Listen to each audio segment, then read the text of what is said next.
নমস্কার, সুপ্রভাত। খবর দিনভর নিয়ে আপনাদের সঙ্গে রয়েছি আমি জুনেলা। কাজ না করলে সরিয়ে দেওয়া হবে। জনসংযোগ কর্মসূচি শুরুর আগে অফিসারদের কড়া হুঁশিয়ারি মুখ্যমন্ত্রীর। শনিবার অফিসারদের ছুটি বাতিল, জেলায় জেলায় সারপ্রাইজ ভিজিটে যাবেন বলেও সতর্ক করে দিয়েছেন মমতা বন্দ্যোপাধ্যায়।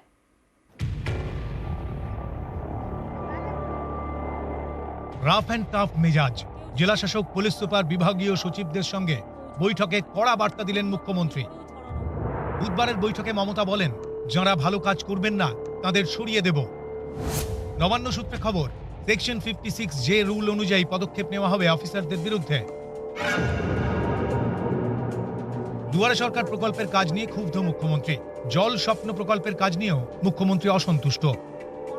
সূত্রের খবর, অফিসারদের উদ্দেশ্যে কড়া বার্তা দিতে গিয়ে মমতা বন্দ্যোপাধ্যায় এদিন বলেন, পরিষেবা ঠিকঠাক দেওয়া হচ্ছে না, অনেক অভিযোগ আসছে, আমি জেলায় জেলায় সারপ্রাইজ ভিজিট করব, সব জেলায় যাব, জনসংযোগ প্রোগ্রাম শুরু করছি।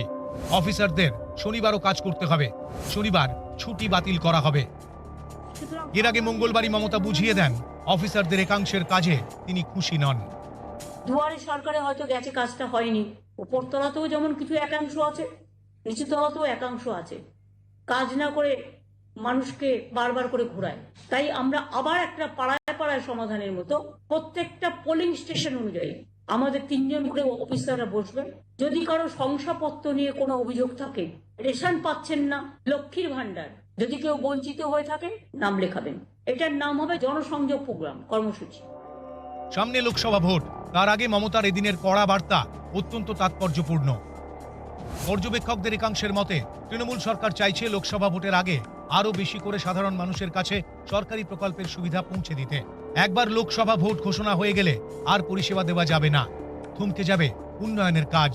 তাই ভোটের আগেই পরিষেবা ঠিকঠাক পৌঁছে দেওয়া নিশ্চিত করতে চাইছে শাসক শিবির, যাতে উন্নয়ন দিয়ে মন জেতা যায়।